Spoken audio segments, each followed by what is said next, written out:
Hello, and good morning, everyone. Yes, we are feeling very perky today. I hope you guys are ready to go on this ride with us of excitement today. If this is your first time joining us, hello, my name is Sadie Uribe, and I'm the media producer for the Los Angeles Regional SBDC. The SBDC is a national program with over 1,000 locations across the country, helping to stimulate economic growth through business advising and development. The Los Angeles Regional SBDC offers no cost services through funding provided by the U.S. Small Business Administration, SBA, and from the California Office of the Small Business Advocate. It's your tax dollars at work. Huh? It didn't like me that second time, Lori. Oh, She shut you like, oh, there we down, go. There we Sadie. go. Oh, I did it too fast. I did it too fast. The Los Angeles Regional SBDC network operates 7 service locations throughout Los Angeles, Santa Barbara, and Ventura counties. Our services are also offered virtually. We are here to help. We empower small business owners by offering tailored solutions through personalized one-on-one business advising, cutting-edge workshops, and comprehensive programs, all provided at no cost. We are dedicating to supporting your entrepreneurial journey every step of the way. See, the enthusiasm is very strong today, folks. I told you, I'm even too fast for the computer. There you go. Just let the force be with us today. Hello, everybody. How are you? Okay, let's get going here and let's see if my presentation works. I think we're good here. So let's get started. This is the webinars that I'm holding for the rest of September. Now, I did mention that the cash flow model, I didn't know how long I was going to be doing it. Just a quick shout out. Cash flow model and probably the customer sales tax may not be repeated again. So I just want to do a little FYI. Anybody out there wants to jump into those webinars, now might be the time to do it. But as always, if you want this information, you can schedule a one-on-one and we can look at your numbers specifically. And I want to mention that so nobody's like, oh no, I won't be able to learn this from Lori anymore. Yeah, you still will, but may not be doing it in a webinar format come the new year. Upcoming shows, we got some exciting ones, not to mention today, but next week we have Lynn Cooper coming on from Abundant Energy.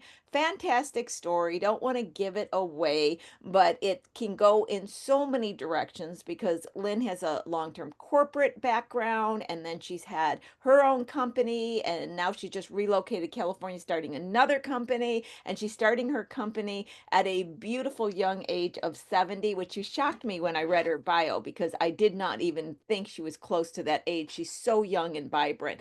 But it really is an opportunity to get an exposure to two things: wisdom from being around a long time, and youthful energy and abundant energy. That's the name of her company. So it'll be a fun story to tell. Okay, October, I only have two of the lineups, but we have a wild ride in October. I'm just going to call it a wild ride because of the subject matter is going in so many different directions through several referrals. These are referrals of people who said, hey, somebody would be good on the show. So the referral is Brad from um, I think it's QB Cure. I didn't hear him say his name of his company. I've actually corresponded with him. So I think it's called QB Cure LLC. Okay, guys, you know how I'm always talking about QuickBook and QuickBook specialist? Well, this is a QuickBook specialist, right? And he first came to me through a referral, and I'm going to mention the referral next week because he's also going to be on the show. But I communicated with him and said, I'm really not into these, QuickBooks certified people who don't have any accounting background. I weeded them out because that's what I do. Well, I find out that we're on the same page. His team has a accounting finance background. And so I said, great, come on and tell us about some of the issues you see, some of the things you provide for different people. So I think this is a great insight because we have Delia and Clarissa coming in from an accounting perspective. Now we have somebody coming in from a QuickBooks certified perspective who also believes you just can't hook up the data in a download. Okay, we'll all hear what he has to say, but I think it's going to be interesting.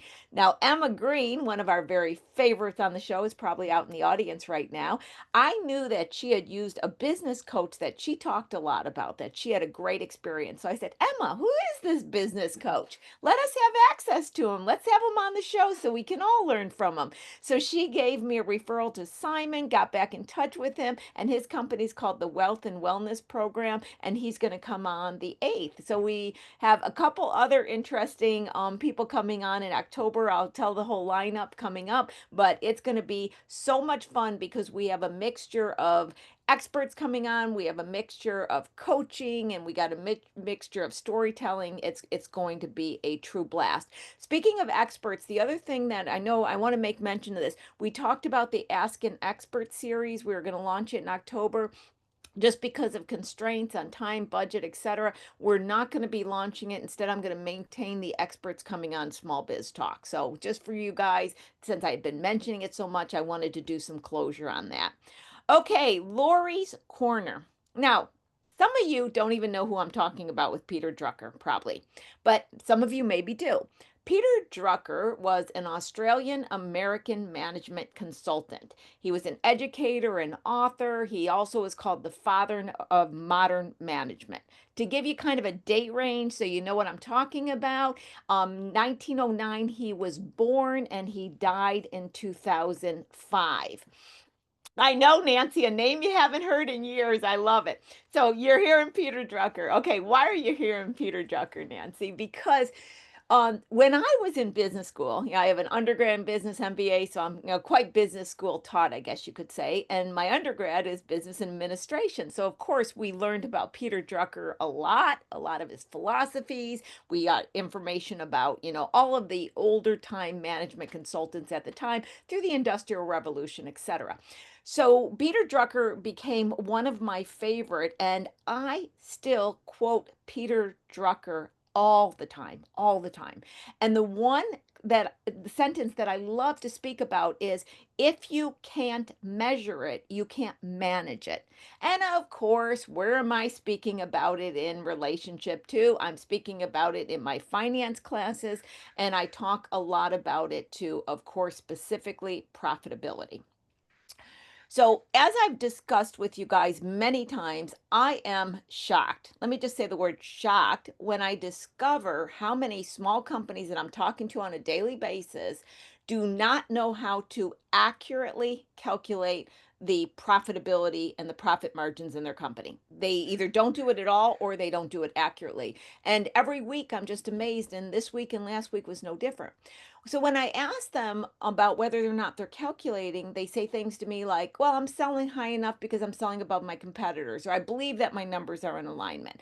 The worst thing about these statements is the same individuals, many of them are using their credit cards or these merchant cash advances to borrow money, put it into their company, and they believe they're using this money to grow their company. But in actuality, I can do some financial calculations and learn pretty quickly that what they're really doing is borrowing money to pay for past bills because they're not profitable enough to pay for operations on the profit from the sale of their product or services, right? So last week, I spoke about the fact that there's no such thing as a small business anymore. They're much more complicated than that. And anyone in business that is trying to pay bills from the money earned from their business needs to fully understand their cost structure. In other words, they're not saying, hey, I got plenty of money in the bank. I'm doing this just out of the goodness of my heart, or I love to do it and it doesn't matter if I make money. If you're in your company and you go, I got to have the money from my company to pay for some bills, some personal bills, you have to understand these profit margins, right? So if you're able to identify, if you're not able, or if you don't identify, I should say, to make sure that you're selling at a high enough price to cover the expenses of production and then the overhead expenses, pay yourself, and of course have money for reinvestment, then you don't know how to measure it and there's no way to manage it. And that's my thoughts for today. So, with that, I'm very excited to bring our guest on today. Auriane de Rudder is an artist, an author, and a businesswoman living in Long Beach. When she isn't sipping and painting with her company, Pop Art Studios, how fun is that, guys? She loves to ride her bike in California sunshine. She has published several books of short stories and also hosts a storytelling podcast, not literary. Pop Art Studios is Long Beach and our surrounding area's premier mobile paint and sip experience. We host parties in Long Beach, LA County, South Bay, and Orange County, and work with 10 plus partner breweries. We bring people together creatively. Auriane, welcome to the show. I am so glad to have you show. And you got a beautiful piece of artwork Oh, behind I do. This is not by me. This is by an artist I like in New York. Jesse Cooley. Give him a shout out if anybody wants to buy some cool art. Awesome. So you have such a fascinating story, and Yeah. I know it because we met who knows how long It ago. was it had to be maybe 7 years ago. Oh It my was a long time God. ago. That's unbelievable. I knew it's been a long time because I remember we had an initial conversation when you were just thinking about it. So, first of all, let us take you back in time. Did you get out of high school and decide, hey, I'm going to be involved in art? Where did this come from? Walk through because I know where you started, but how did you get up to that point of this desire? Where was this influence? I was not an artist in high school. I've always been a writer. Uh, Painting came much later in life. I was working bartending jobs to sustain my writing habit. And I That's was really frustrated. You know, bar life can be tough. You work with a lot of tough personalities in restaurant and bar management, a lot of scumbags, really. yeah. And I was just burned out on it. And I saw an ad on Craigslist 100 years ago looking for painting teachers. And at the time, I had painted a little bit just to have art in my house because I didn't have a ton of money to buy art. So I would buy like, old paintings at the Goodwill and paint over them or recreate things that I saw that I liked. So I knew that I could develop that skill set if I tried. So I decided to just lie and apply for this job and say that I was a painter. And they brought me in for an audition and I had to paint, a bottle of wine, a simple painting. And it wasn't a great painting, but the pipes also burst in the studio while I was there. And I stayed after and helped the owner of the studio clean up all the mess. And so she hired me and then she taught me how to paint. Okay, so it's hilarious because your stories always have so much fun and twist, and I can see now even the story before the story. Every single step of this journey has been pretty funny. Like, even if it's been traumatic or like crazy or not what I expected, it definitely has been a wild ride. I always say that I think I said to the universe, okay, if I have to come back down to planet Earth, I want a fun, wild adventure because my life's been the same way. And I think, if we're going to be here, let's have a good time. So Yeah. you're painting, now you're a professor of painting. Yes, you could say Where so. did the idea for pop art studios come in? Because I don't, if I recall, and I'm going to go back on my memory and I could be wrong, there wasn't a lot of paint and sip. There was a few coming out, but it wasn't like it is today, like a well-known thing, if I remember Right. correctly. So bring us back there. So I worked originally for Sips and Strokes, which is actually the first ever paint and sip in the world, created by Wendy Lavoie. And I worked for a fabulous woman, Emily Krinkle. Now Emily Bussman. Uh, she taught me everything that I know about this industry, or no, not now. Now I know more, but originally. Yeah. Uh, and I noticed when we did like a big corporate event with Sips and Strokes, which we didn't do very often, Emily just said to me in passing one time, that pays my bills for almost the whole year. Or she said something like that. And I thought, why aren't we doing more of these corporate events? Like, if that's such a big ticket, maybe it would be wise to start my own paint and sip, but focus on the corporate events and try to bring in those big dollars. So that's kind of the impetus of why I wanted to start my own. I also wanted to start my own because I saw in that industry how nice people are to each other when they're there painting versus how ugly people are to each other when they're at the bar drinking, which was my other work experience. It was really night and day. And I was so tired of the negativity in bars, and I really wanted to work with people still in a fun, playful environment, but where they were being creative and not kind of destructive. Uh, so that was another reason that I wanted to start a paint and sip. And I wanted to do, no offense to Wendy, I wanted to do cooler paintings. I wanted to do like hipper paintings that were a little edgier. Uh, instead of the kind of traditional like red lips with lipstick on or a pot of flowers. Those are all beautiful and they perform well in Tennessee where I was working. But I thought in California, something edgier would be cool. You know, I am now remembering our initial conversations, and I remember you identifying that the corporate route would really be beneficial. And then I kind of remember first discussions. I mean, this is just like a flashback, and it's kind of off tangent, but not, where you had to be very conscious of what were you going to do when you were at a office and people were spilling paint. That I remember was that being so a big stupid. thing. Yeah. That is not it's so funny the things that I fixated on to slow me down and keep me from like making the leap of just doing it. If you spill paint, you get some fabric cleaner and you clean it up. It's not a big deal. You just clean it up. But I was like, I would get in my head about details that really are not very important. But it was because I was scared to move forward. I was just very, I hesitant until suddenly I wasn't.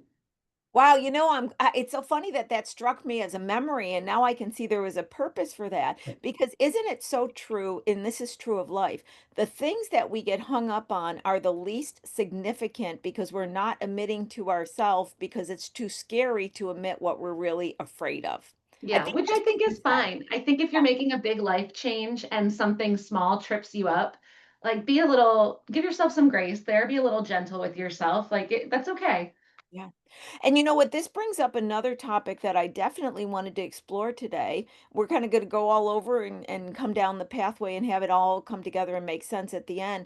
One of the things that I respected about the questions you asked at the beginning is you were being very conscious of the cost to launch, making sure you had enough money to pay your bills. You weren't, can I just go the opposite, which I hear a lot? Oh, well, I got passion. I'm just going to jump in and I'm going to get clients right away and they're going to pay my bills. You were very business like in your logic and your thoughts and your research before doing it. You want to talk a little bit to that? It's hard to even go back that far and remember that mindset, but I think it's just my nature. I'm cautious with money and very kind of meticulous. I like to have my ducks in a row in like most aspects of my life.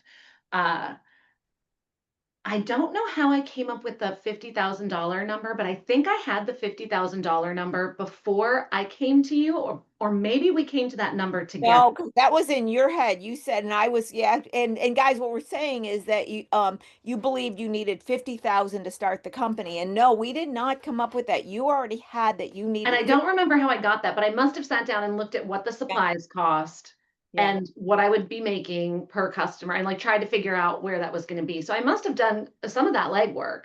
I really don't remember, but You know, one thing I remember too is you were very, I'm going to use the word realistic about the fact that you didn't start and you had a ton of clients the next day. You were also looking at, if I remember correctly, the amount of cold calls or something like that you would have to do, or the amount of selling. It was something about, well, if I, it's going to take me this long to get one corporate account and how long to get another corporate account. So you were also looking at that startup time for you financially when you jumped into it full time, but it wasn't giving you money to live on. I think that was another that aspect. was I knew that I needed $50,000 to take 1 year off and go 100% in on this.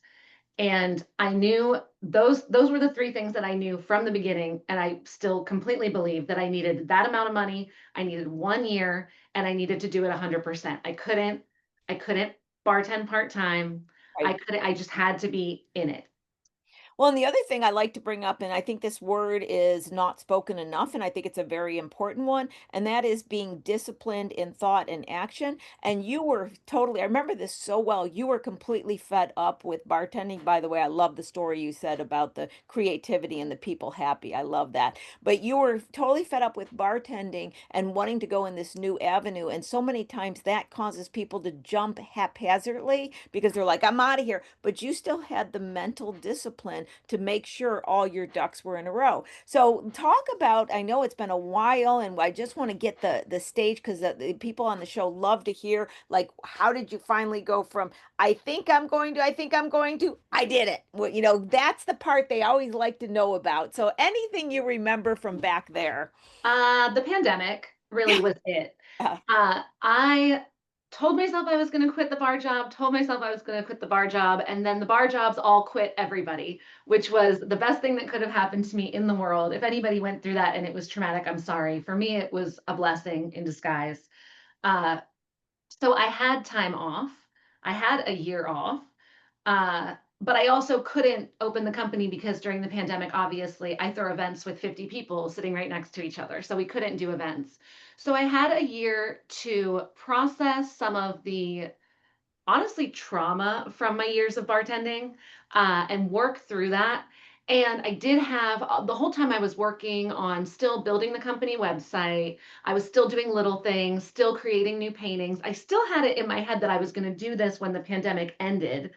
Uh, things were so uncertain and so stressful. I really was kind of just swimming along. And then I thought for a brief moment, because I was running out of money, um, I thought, well, maybe I could try to sell what I have so far. Maybe I could pitch selling this to somebody else that could run with it, and I could just get a regular job. I don't know. I was all over the place. I didn't know what I was going to do. And I really kind of meditated on it. I think it was just like one night. I thought, okay, no, I'm gonna go ahead and do it. I'm just gonna when we reopen, we got a reopening date. They said I think I know what it was. It was July 15th when California reopened because that was when I did my first event for Pop Art Studios. Uh, but yeah, I made the decision over a lot of long meditations during the pandemic, very long bike rides on the beach path, and also I had some money come in. We got to talk about the money because that We was do. In fact, do you want to talk about, let's go back. We absolutely do. So let's go back to and I'll let you run with it wherever you want, but the belief that you had somebody assisting you financially. How about if I say it that way? Let's say it yes. that way. You run with Let's it. tell I the don't want to say story it because it anymore. happens to so many people Yeah, and it you tell needs that to be story. discussed. So I had an investor. He was a longtime friend of mine back in Nashville. He actually lived across from the painting studio where I worked and had seen me teaching there. We became friends. And I told him what I wanted to do when I moved to California. He's a multimillionaire. He made a ton of money off investing in Facebook back in the day. He's an older guy. And he said, "Oh, that sounds great. Let's work it out. I want a little bit money back, whatever, whatever. But I'd be happy to invest in you." And we discussed this for years until I moved to California, and then it was time to do it. That's how I was introduced to Lori. I needed to make an official Gotcha. proposal to him, and she and I worked together with this fantastic spreadsheet that she, I'm sure, still teaches today. And we pitched it, and then he was all for it, and then all of a sudden, he wasn't all for it. And he decided to tell me I mean, it seems like an insignificant detail, but I like storytelling. So he decided to tell me on my birthday Yes. after dinner during a tornado, like a tornado warning. So I'm outside, I'm in Nashville visiting him to make this pitch. It's also my birthday. He takes me to dinner. He says yes in the beginning. So I think it's a congratulatory dinner. I have dinner, we have a few drinks, I go out, the sirens are on, the wind is blowing, and he tells me, "I'm never going to give you that money, right?" I know. I remember I that. wanted to rip his face off. You were Like, I'm so so mad. devastated. You were so devastated. And the thing is, we'd gone through all these different financials, and he really didn't give you a reason. And it goes back to what we were talking about before the show. And I asked Oriane if she'd be comfortable talking about this because, guys, I have seen this time and time again where someone has promised money, and I always say if the check's not in the hand, and I've seen people actually go forth and commit to debt thinking money's coming. If the check's not in the hand, the check doesn't exist. But, Yeah. but in spite of that, yes, you it took you down a little bit, but can I say, and you take the words out of my mouth if it's not true, you bounce back in a much better position than you would have ever been, Oh, yeah, correct? absolutely. And that guy, I mean, that guy had no vision at all. I do not want him to be a part of Pop Art Studios. I do not want to owe him money. I do not want him to make money off of me. He is such a similar archetype to the people I was working for when I worked in bars that I never want to make money for again. So I think it's really best that he denied me that money. Yeah, I have this belief that the universe keeps putting situations in our life until we recognize them and say no and choose differently, and then we're done with Yeah, that, right? But I yeah, think that's absolutely. fascinating what you just said. It was like, okay, are you leaving the bar world? Let's give you one more chance to identify. Okay, you're really gone. Yeah, yeah. So, and we'll get into this in a bit, but I think so. I don't forget what's interesting about the route that you went with the company and especially corporate events. In so many ways, it has complex processes that must be followed to organizing the event, organizing the people, organizing the teachers. So I just want to begin this thought out to the audience that this isn't just like, let's get some bottles of wine and come about. You actually are almost like a complete catering activity organization company, and all the things we talked about to begin with, the discipline, the needing to know your numbers, and all that comes into play in the actual infrastructure of the company. So I remember the next thing I have in my memory is you going through, I'm going to say aggressive in a positive way, like a focused, aggressive selling plan. I remember you hitting the market. I can remember us talking, and I don't remember details, but I remember us spending like a couple sessions where we just talked about your call script and how you were going to explain it and who you were going to meet within the corporations and stuff. And I think this is an important part to discuss too, because selling to corporations has a positive, obviously, but it also has a harder barrier to entry, and you need to know how to communicate and get these sales. You had a bartending experience, so this shows you that anyone can learn how to sell themselves in even a corporate environment. And kudos to you on that. Well, Any advice or thoughts you'd like to leave with the audience? Because they're all entrepreneurs turned salespeople and don't want to be. absolutely. Okay. First of all, turns out the corporate events are more of a pain in the ass than the retail events. Because when you do a corporate event, you're dealing with two event coordinators, me and the corporate event coordinator, and two like super type A event coordinators on one project is pandemonium. It's usually best to just have one chef in the kitchen in that situation. But I will speak to what you asked. As far as sales, if you don't feel like you're a natural salesperson, I think it's best to lean into your personality, your strengths, and what you feel comfortable with.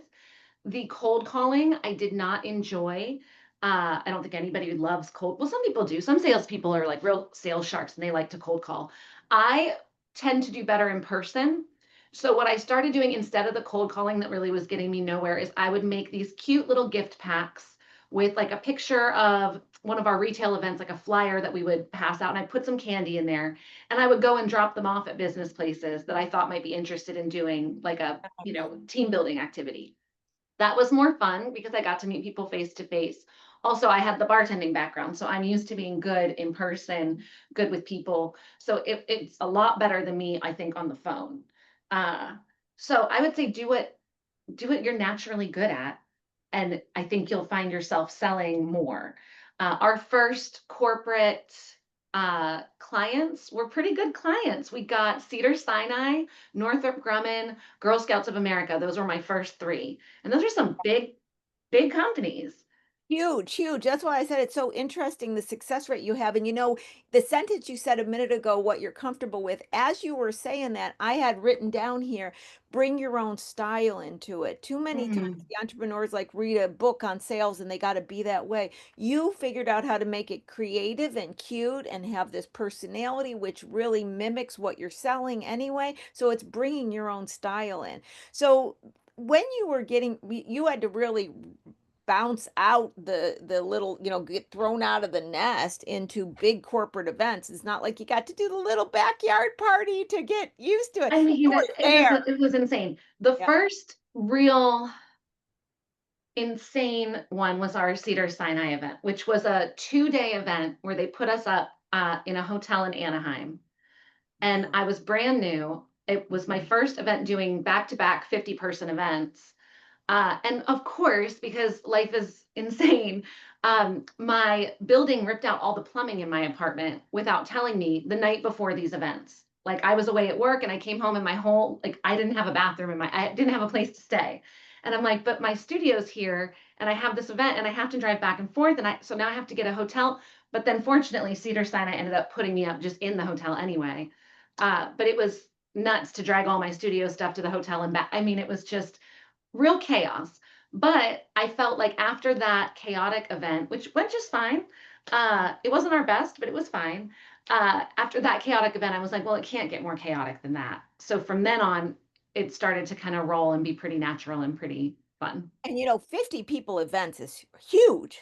That's a huge way to jump out of there right away. Yeah, but I mean, but lucky us to get Yeah, booked for absolutely. two and get to stay in a luxury hotel. I mean, so what if it was stressful? It was still pretty cool. And the girls that were working for me had a lot of fun because they got luxury hotel rooms for the night with like giant bathtubs, and we're like, we're gonna take bubble baths. I'm like, okay, good. That's awesome. So now this is when I hadn't really communicated because you were off and running. So what happened next? You were kind of near the beginning of it. Give us a rundown and just highlight some of the successes, some of the challenges, some of the lessons learned. Take the show on this. The biggest challenge in the beginning was getting people to take me seriously uh, because they weren't familiar with how successful the paint and sip model can be for their business. So Okay. going into bars and restaurants and pitching, hey, I want to have a party with 50 people here once a month on a Tuesday. And the person would kind of look at me like, who are you? What are you talking about? Why would I want people painting in my bar? I need people drinking. I need people eating. They just didn't really get the vision. And a lot of times the way that someone would speak to me when they didn't get the vision was like kind of like, are you an idiot? Which I don't respond well to. It makes me not want to work with them. So there was some tension there. I was like, well, then maybe, F your bar. Like, if you don't want me, okay? If you don't want 50 people sitting here captive for 3 hours eating and drinking, or people would say something like, why would I do that? I need room for my customers. And I'm like, because I'm here on a Tuesday at 6:30 p.m. right now, and you don't have a single customer in here. Yeah, I want to exactly. bring 50. I don't want to be here on Saturday night. I'd rather be out on Saturday night. I want to come on a Tuesday. So once I got my first brewery, and breweries really were like a key to this whole thing because we were dealing with post-pandemic stuff. So we had to space people out sometimes. People were Right. still really weird and kind of like strange and cautious about socializing and had like developed kind of new kind of neuroses and like you have to have a lot of room to do these events already, but sometimes we really needed a big space. So when I got my first brewery, Shoal Premium Ales in Torrance, and I had pictures of 50 people in the brewery eating, drinking, painting. Then all the other places started to fall into line. Like they were like, oh, I see the pictures. Oh, I see on your Instagram. Oh, I see here. I just needed the visuals really to communicate what I was trying to communicate to all these brewery owners.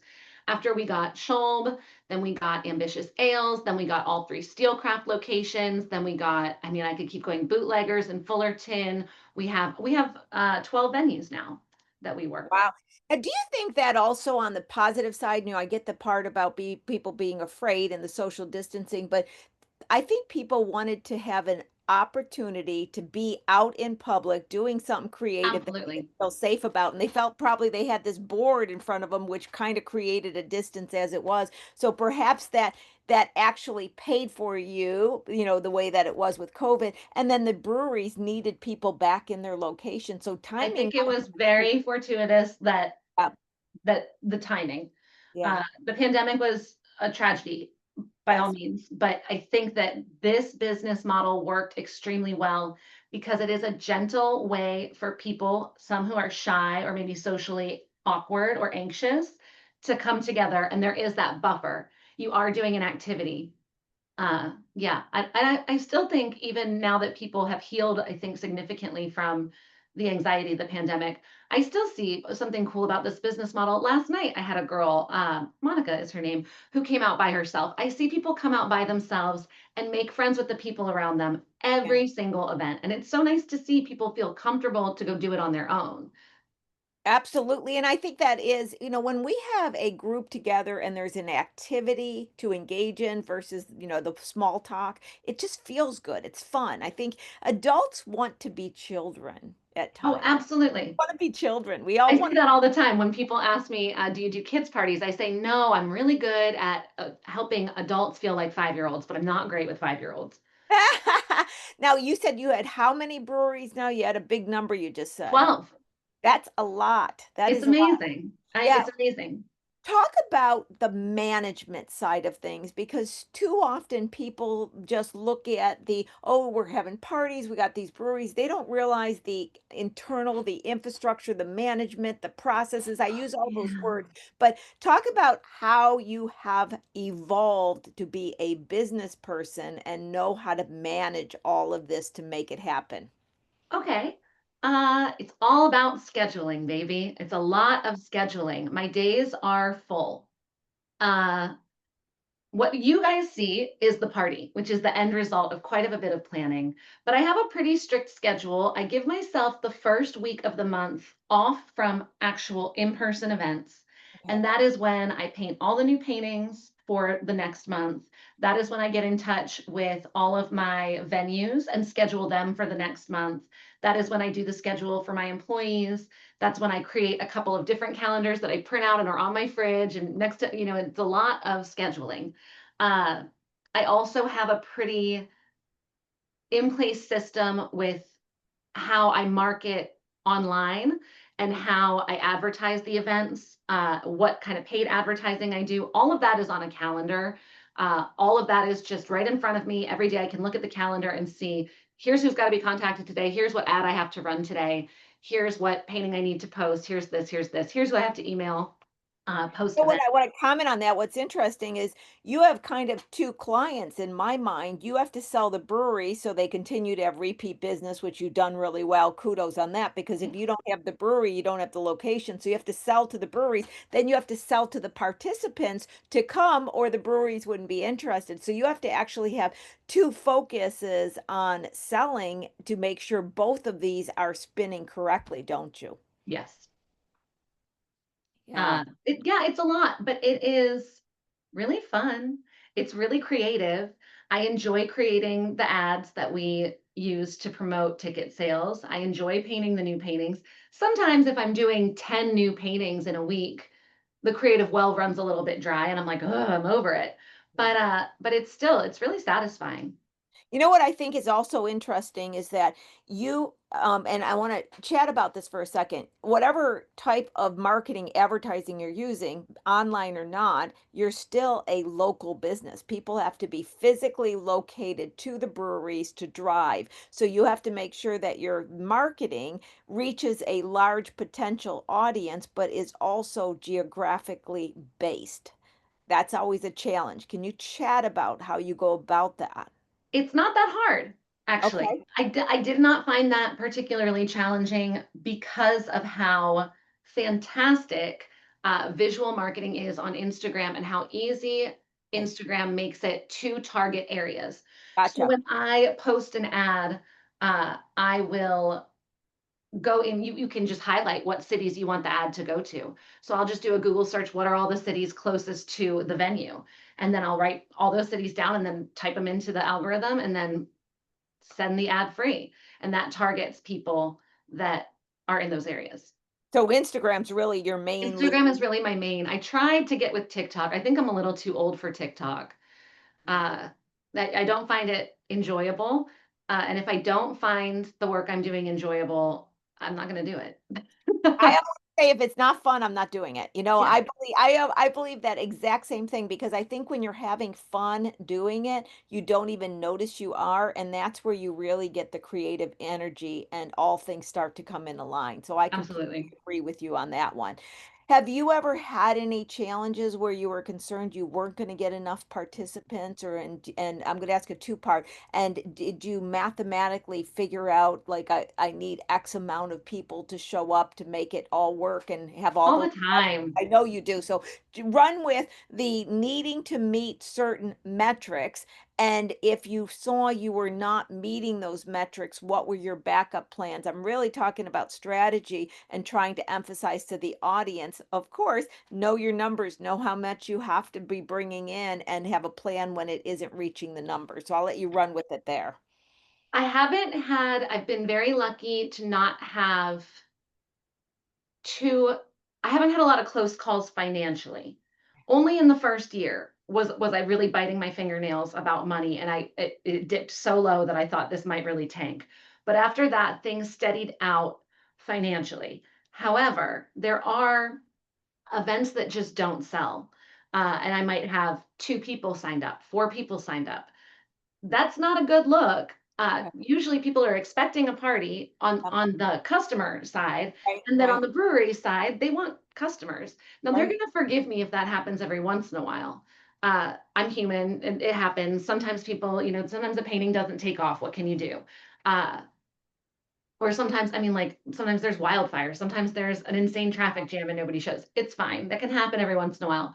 But if possible, what I do is I use our email list. I have people sign up on our website, like a little thing pops up and ask them to sign up for our email list when they go to buy a ticket or when they view a certain part of our website.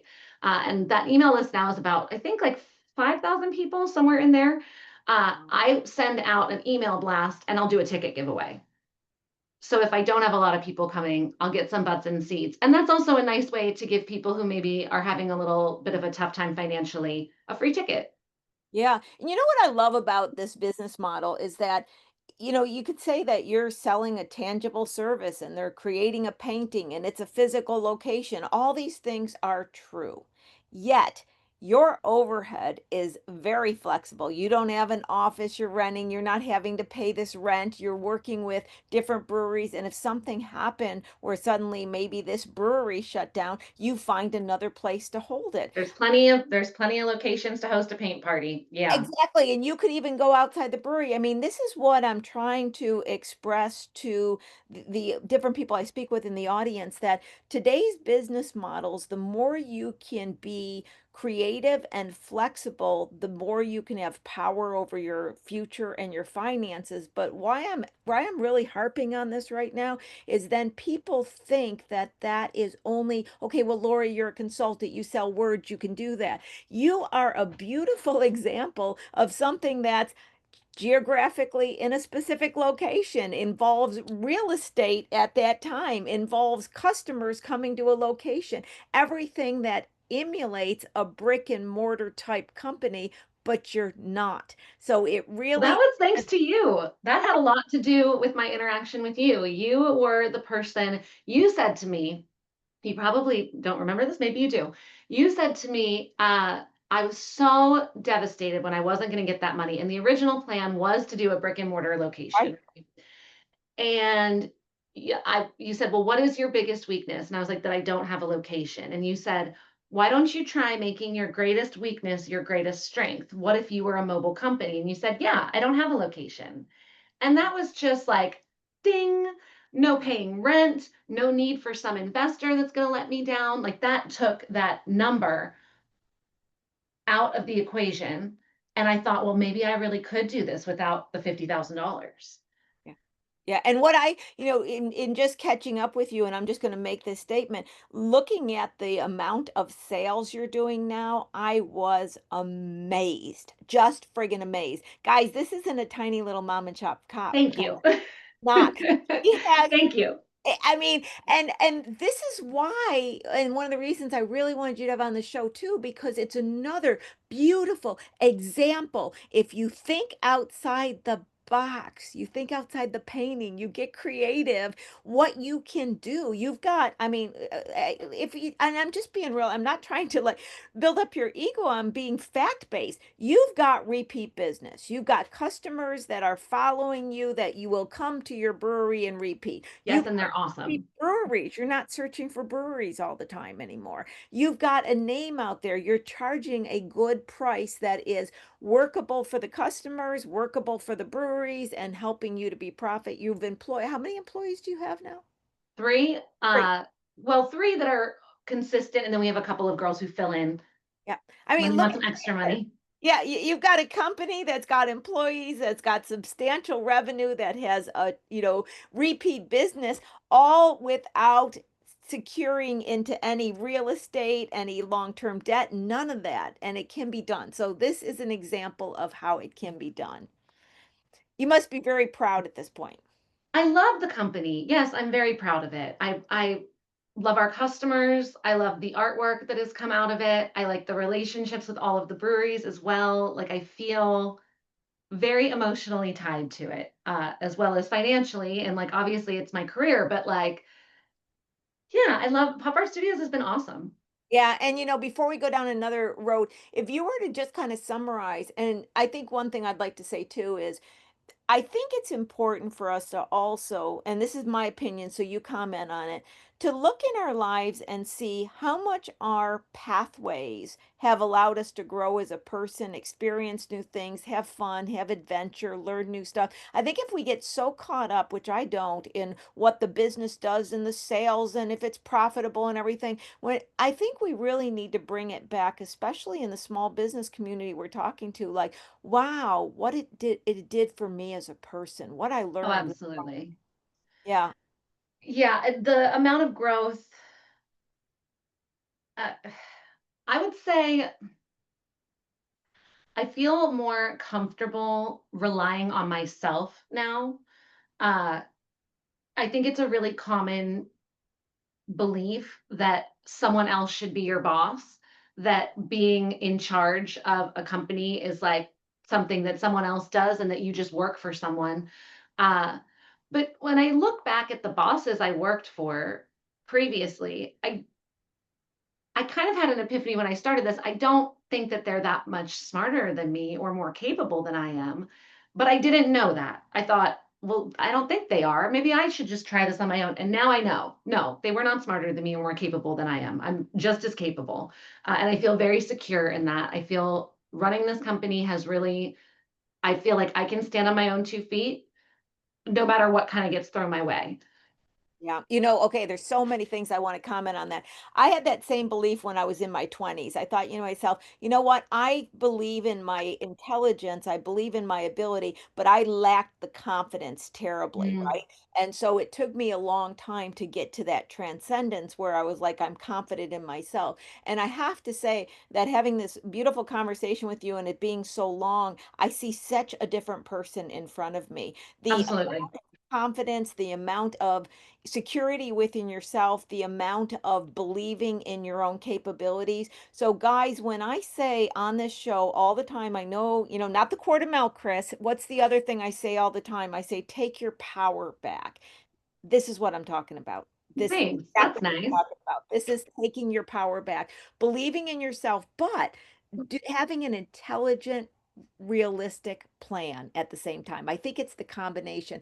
I remember a long time ago, I wrote this out on a piece of paper because I'd been, was in my 20s and I hear people, going blah, blah, blah, and I'm going to do this and I'm going to do this and I'm going to do that, and it was very obvious to me at the time that wisdom is a combination of intelligence, making intelligent choices, and action.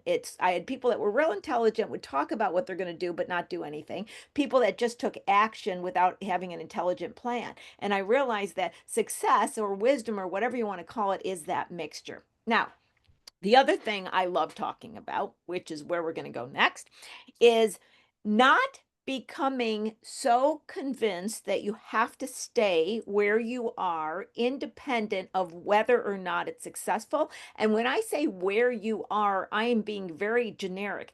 Locally, in this business, doing this business model. And that's something that has been also a way that I have lived. I've had so many people question me because all of a sudden out of the blue I go, I'm going to go do this.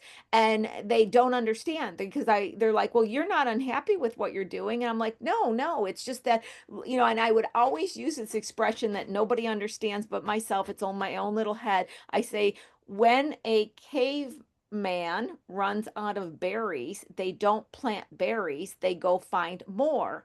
And I remember when I left Texas, they go, "Why are you leaving Texas? I thought you liked it." I said, "I've driven on every road." I woke up this morning and realized I've driven on every road. I mean, I've done it all. I'm here, I've done it. And I get where it's like, okay, I got to jump on to the next thing.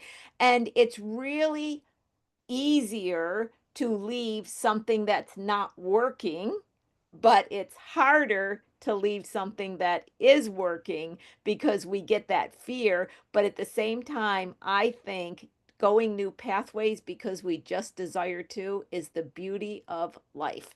How about that for an introduction? What's That's going on great. now? Yeah, you just pumped me up. Yeah. So should I just throw it out there? I'm You moving. you I'm go moving to the wherever island you of want. Curacao. Yeah. I told you, I said, "Are we okay to talk about this?" And you said, "Yes." So I think Yeah. we got a beautiful story, and what we got is a story upon a story. You love stories. This is a I story, do love a stories. never-ending story. Bring us up Uh, with a never-ending story. so I have always wanted to live somewhere tropical. I've always had a vision of myself. I don't know why. Speaking Spanish somewhere, which is why I took Spanish in high school instead of French. My whole family is French, but I was like, no, I'm going to take Spanish. I just have a feeling I'm going to need it when I'm an adult. Uh, and somewhere with clean water where I could be around a lot of fish and turtles. That's just something that has always been, I knew it was going to happen. I knew I was going to live by the beach. I didn't realize where that place was. I hadn't found it yet. So I just made do. I kept moving around America because I'm American. And I went, from all the way from East Coast over to Chicago to Nashville, now to California. California, I thought was going to maybe be it, but the water's too cold and a little too dirty. I got to find warmer water, cleaner water. So this is very woo woo, but I had a dream. I looked in 2016. I like did a quick Google search of like what tropical islands don't have hurricanes, and Curacao came up. It wasn't, I think, number one, but it did come up. And I was like, oh, that's an interesting island. Whatever. I'm still working on opening my company. So I'm going to do that. And then maybe I'll move to a beautiful island. I had a dream in recently, about a half a year ago, maybe a year ago. And it was just my dog playing on a beach with these really fat pigs, like hogs that were on the beach. And they were like eating potato chips out of a bag that like a tourist had dropped. And the tourists were around. And I woke up and I was like, it was such a good dream. It was just such a vibe. And I was like, I wonder where that was. So I Googled again, what island has pigs that eat on the beach? And Curacao came up. And I was like, oh, I've seen that before. So I was still in kind of a haze. And I said, no, I think this might be the place I'm supposed to go. So within 15 minutes, I booked a flight. Which we got to tell people because where is it? It's think south and then think way farther south. It's about 40 miles east of Venezuela. Okay. Yeah, so far down in the Caribbean Sea. It's a Uh, small little island. small little island. It's close to Aruba. Most people know Okay. what Aruba is. Yep, yep, exactly. Uh, anyway, so I went there, and the first day I was like, no, this is not it. And then by the second day, I had completely changed my mind. I fell in love with it. The people were so welcoming. Everything just kind of clicked into place very easily. Uh, yeah, so I've decided I'm going to move there. I And think it's so great. I was waiting. I'm trying to sell the business. Uh, because it is so successful and I would like to see it live on, and I would also like to see it go to someone who like further develops it creatively. I think it would be really cool for someone to take it and run with it and do their creative thing with it.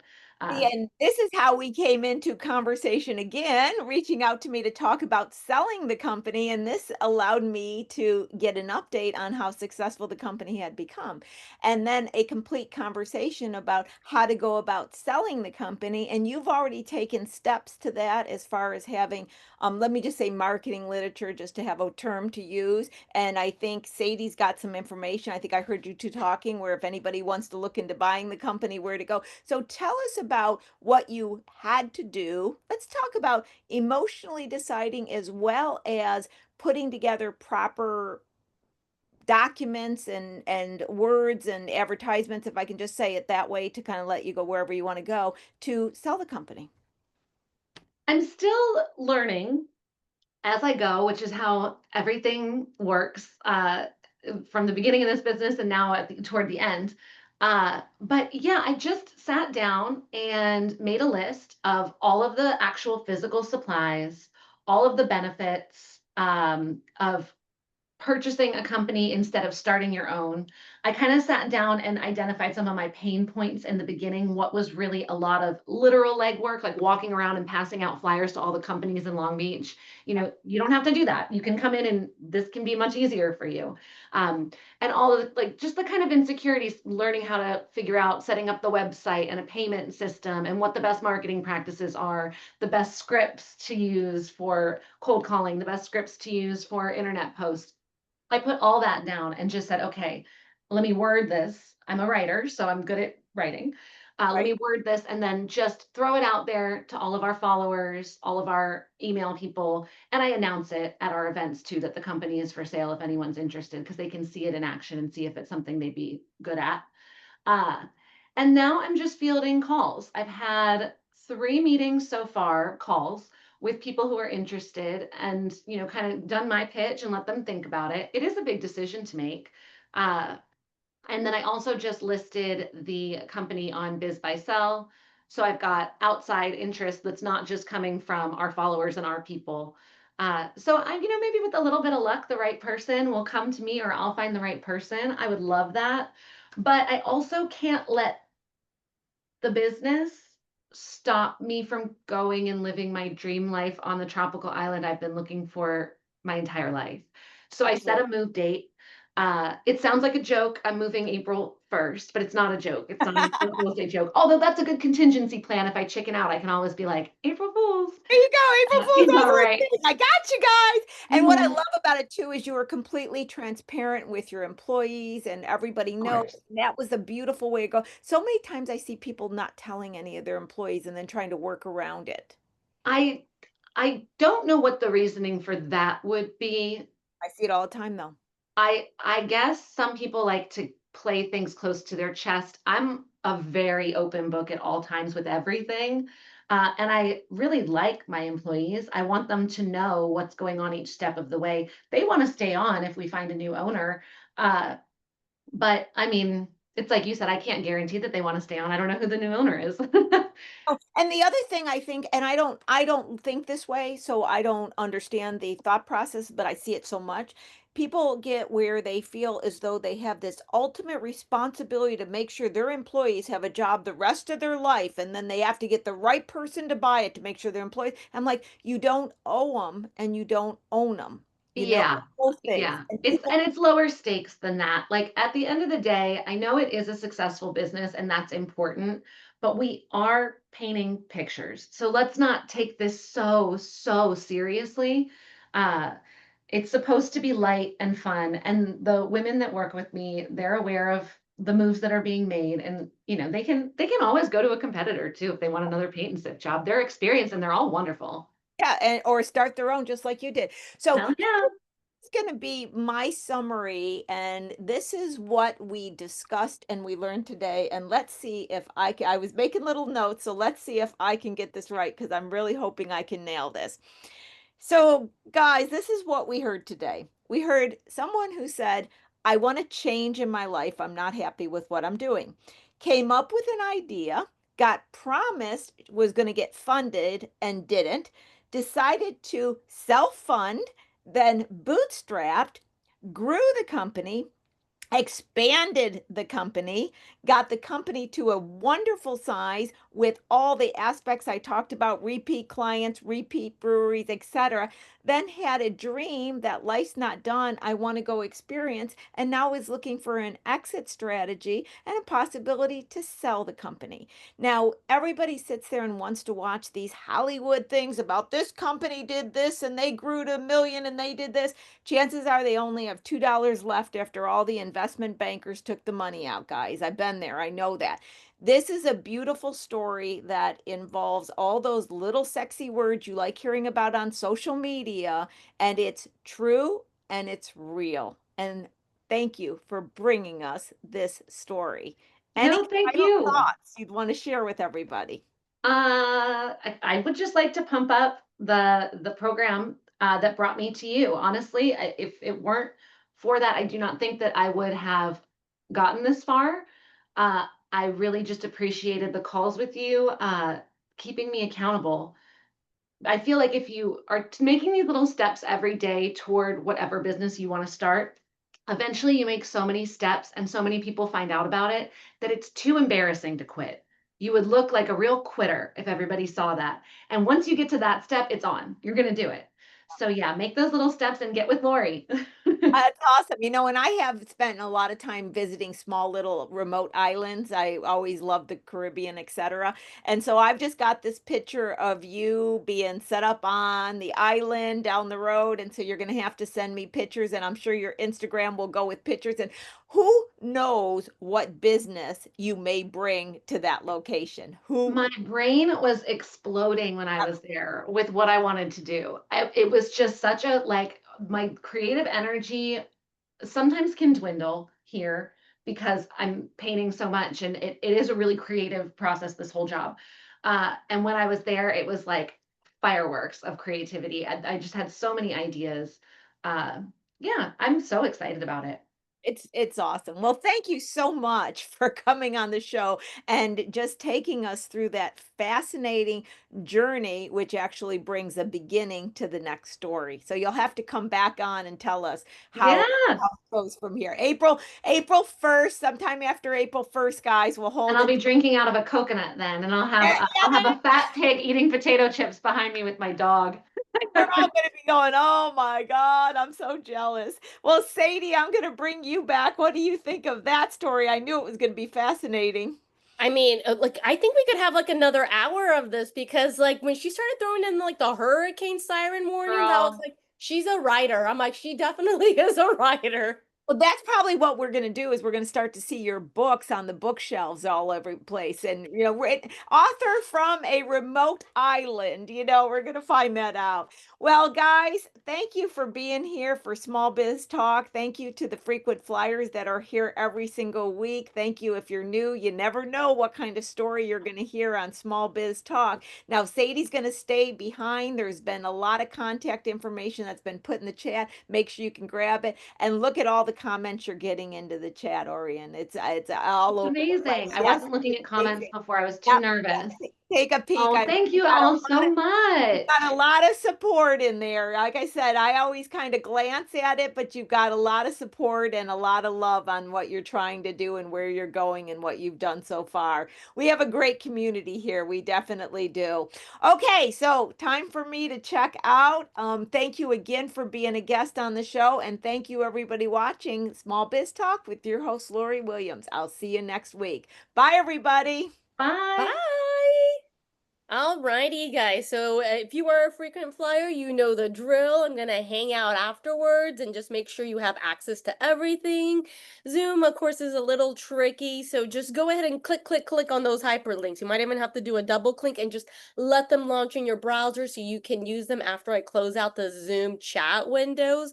But I'm here. If you need anything, let me know. So I'm just gonna redrop a couple of things because we've had a lot of activity in the chat. But I just put in Lori's webinars for September and October. Those are some big blocks. So I might put them in a little bit again. So like I said, let me know what you need. But yeah, another awesome show as always.